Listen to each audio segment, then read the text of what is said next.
Hello, everyone, and welcome back to our reading of The Swiss Family Robinson. Today's chapter, Towed by a Turtle. Let's get started.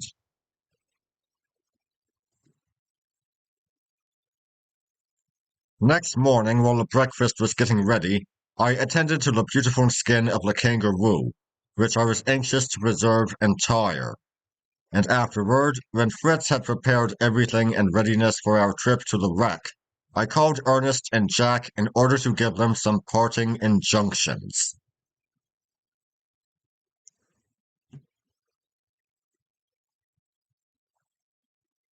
They, however, had disappeared directly after breakfast, and their mother could only guess that, as we required potatoes, they might have gone to fetch a supply.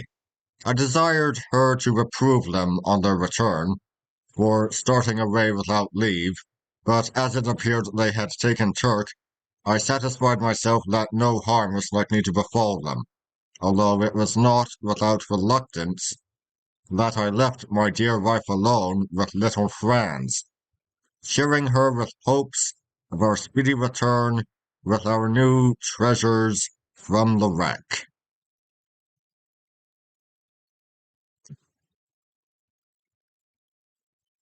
Advancing steadily on our way, we crossed the bridge at Jackal River, when suddenly, to our no small astonishment, Jack and Ernest burst out of a hiding place where they had lain in wait for us, and were enchanted with the startling effect of their unexpected appearance upon their unsuspecting father and brother. It was evident that they fully believed they might go with us to the wreck.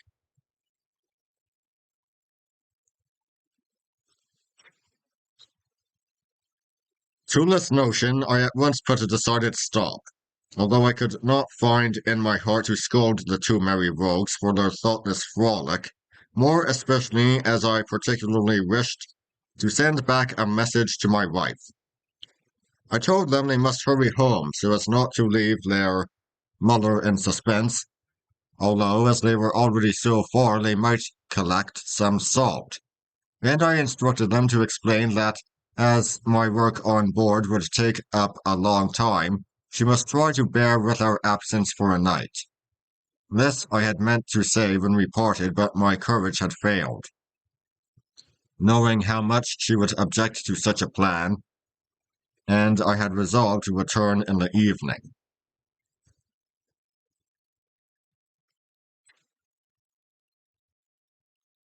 On consideration, however, of the importance of constructing a raft, which was my intention in going, and finishing it without a second trip, I determined to remain on board for the night, as the boys had unintentionally given me the chance of sending a message to that effect.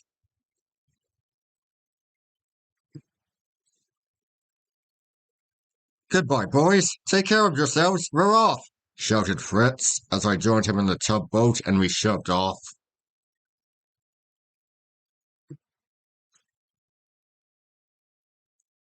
The current carried us briskly out of the bay. We were very soon moored safely alongside the wreck, and scrambling up her shattered sides, stood on what remained of the deck and began at once to lay our plans.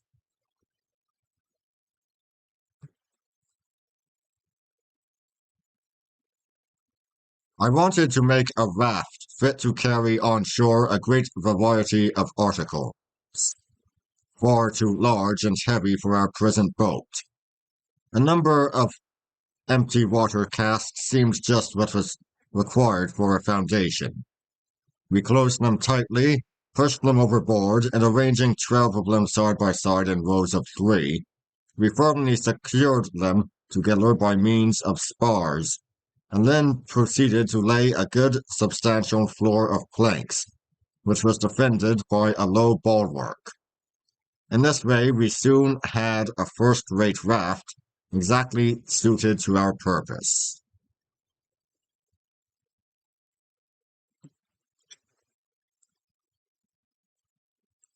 Rejoicing that we were not expected home, we now made an excellent supper from the ship's provisions, and then rested for the night on spring mattresses a perfect luxury to us after our hard and narrow hammocks.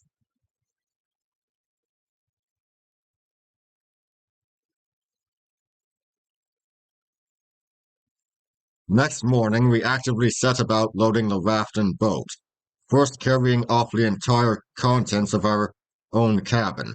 Passing on to the captain's room, we removed the furniture, as well as the doors and window frames, with their bolts, bars, and locks.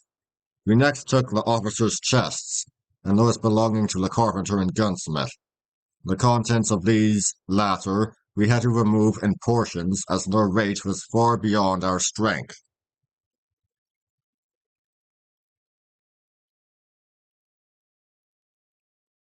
One large chest was filled with an assortment of fancy goods and reminded us of a jeweler's shop.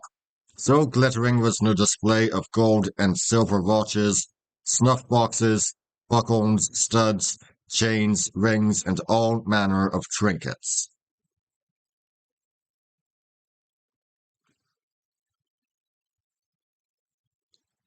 These and a box of money drew our attention for a time, but more useful to us at present was a case of common knives and forks, which I was glad to find, as more suited to us than the smart silver ones we had previously taken on shore.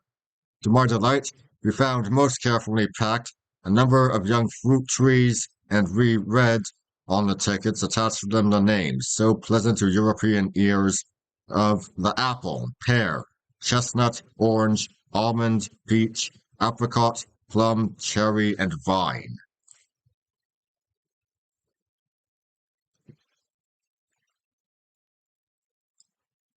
The cargo, which had been destined for the supply of a distant colony, proved in fact a rich and almost inexhaustible treasure to us. Ironmongery, plumber's tools, lead, paint, rhinestones, cart reels, and all that was necessary for the work of a smith's forge, spades and plowshares, sacks of maize, peas, oats, and wheat, a handmill, and also the parts of a sawmill so carefully numbered that, were we strong enough, it would be easy to put it up, had been stowed away.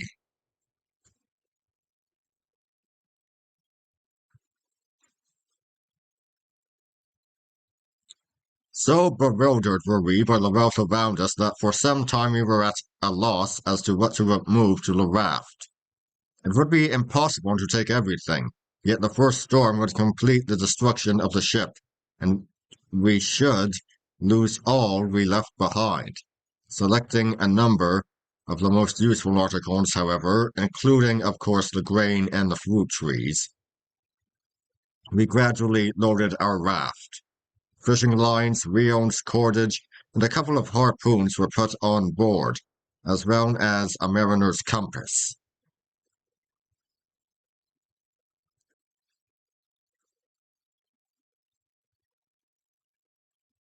Fritz, recollecting our encounter with the shark, placed the harpoons in readiness and amused me by seeming to picture himself a whaler, flourishing his harpoon in most approved fashion.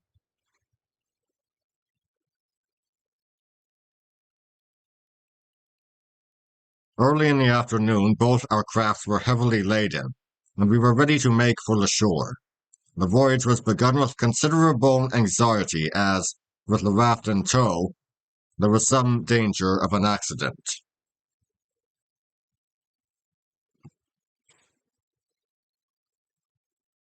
But the sea being calm and the wind favorable, we found we could spread the sail and our progress was very satisfactory.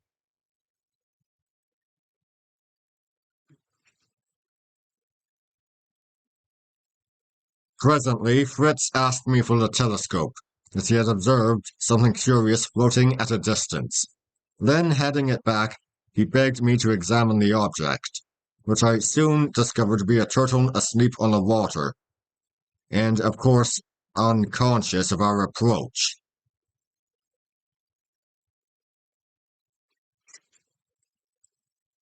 Do fall or steer toward it, exclaimed he.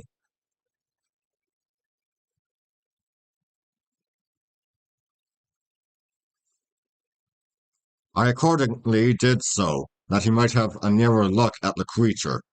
Little did I suspect what was to follow. The lad's back was turned to me, and the broad sail was between us, so that I could not perceive his action. Then, all of a sudden, I experienced a shock and a thrill of line running through a reel. Before I had time to call out, a second shock and the sensation of the boat being rapidly drawn through the water alarmed me.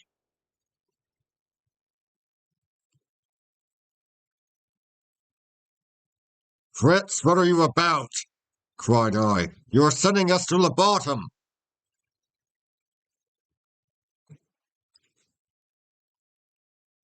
I have him! Hurrah!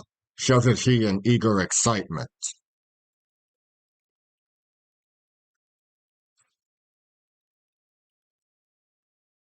To my amazement, I perceived that he really had struck the tortoise with a harpoon.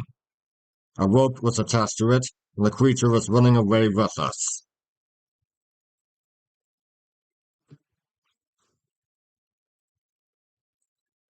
Lowering the sail and seizing my hatchet, I hastened forward in order to cut the line, and cast adrift at once turtle and harpoon.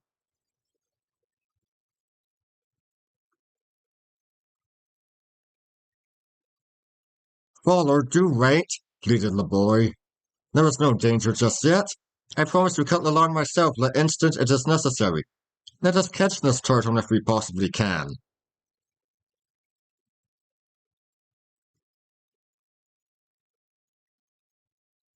My boy, the turtle will be a very dear bargain if he upsets all our goods into the sea, even if he does not drown us too.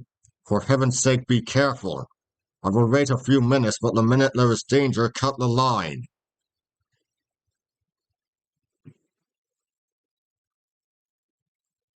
As the turtle began to make for the open sea, I hoisted the sail again, and finding the opposition too much for it, the creature again directed its course landward, drawing us rapidly after it. The part of the shore for which the turtle was making was considerably to the left of our usual landing place. The beach there shelved very gradually, and at some distance from land we grounded with a sharp shock, but fortunately without capsizing.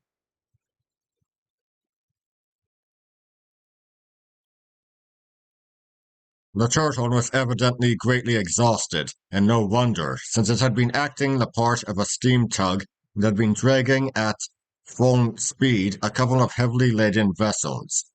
Its intention was to escape to land, but I leaped into the water and wading up to it, dispatched it with my axe.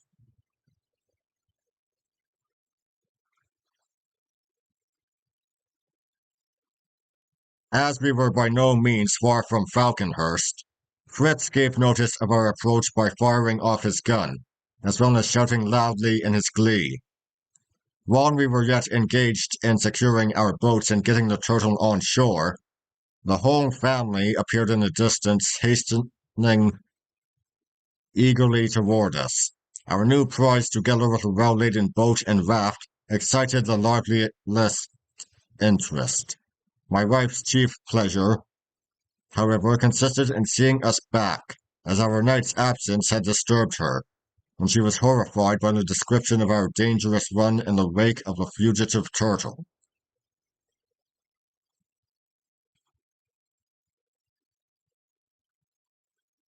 Being anxious to remove some of our goods before night, the boys ran off to fetch the sledge, while I, having no anchor, contrived to moor the boats by means of some of the heavy blocks of iron we had brought.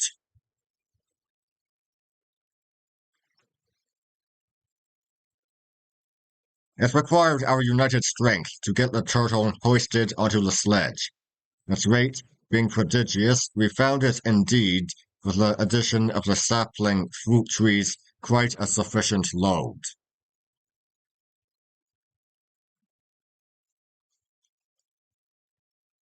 We then made the best of our way home, chatting merrily about our various adventures. The first thing to be done on arriving was to obtain some of the turtle's flesh and cook it for supper. To my wife, this appeared necessarily a work of time, as well as of difficulty, but I turned the beast on its back and soon detached a portion of the meat from the breast with a hatchet, by breaking the lower shell. I then directed that it should be cooked with a little salt, shell and all.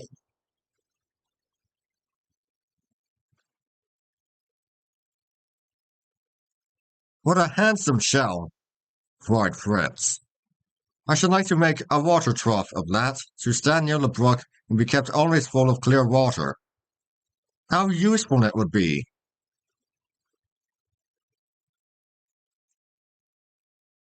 That is a capital idea, I replied, and we may manage it easily if we can find clay so as to make a firm foundation on which to place it.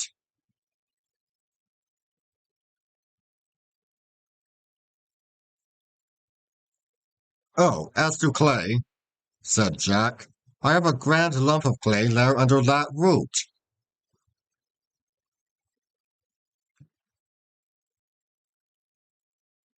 Well done, my lad. When did you find it?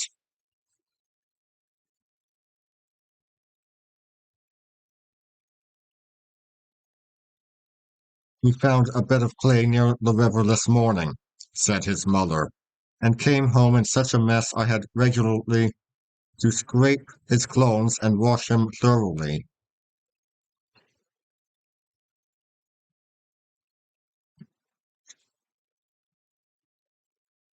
Well, mother, I can only tell you I should never in all my days have found the clay if I had not slipped and fallen in it.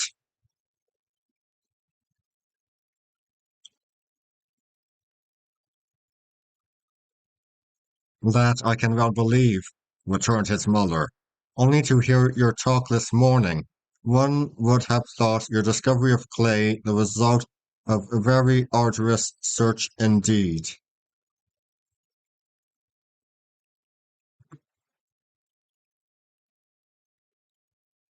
When you have ended the question of the clay and the turtle shell, said Ernest, I should like to show you some roots I found today.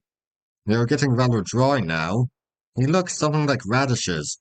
Although the plant itself was almost a bush, but I have not ventured to taste them, although our old sow was devouring them at a great rate.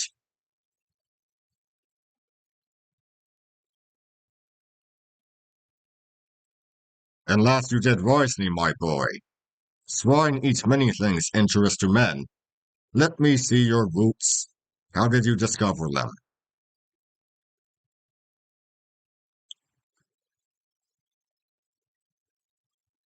I was rambling in the wood this morning and came upon the sow, very busy grubbing under a small bush and eating something ravenously.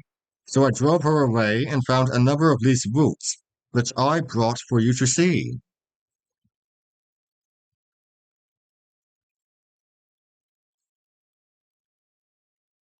Indeed, Ernest, I exclaimed, after taking the roots in my hand and considering them attentively. I am inclined to believe that you have really made a brilliant discovery. If this proves to be, as I expect, the manioc root, we might lose every other eatable we possess, and yet not starve. In the West Indies, cakes called cassava bread are made from it, and already having potatoes, we should be very independent if we can succeed in preparing flour from these roots. Great care must be taken in the manufacture to express the juice, otherwise the flour may be injurious and even poisonous.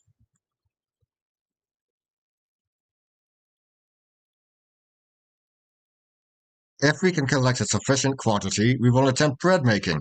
I think I know how to set about it.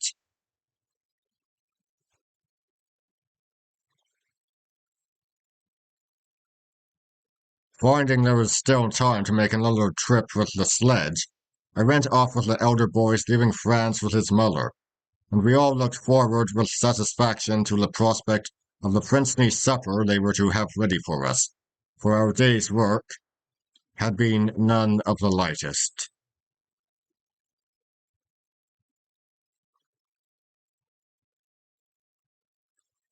The sledge quickly received its second load from the raft. Chests, 4 cartwheels, and the handmill were placed on it, with all manner of smaller articles, and we lost no time in returning to Falconhurst.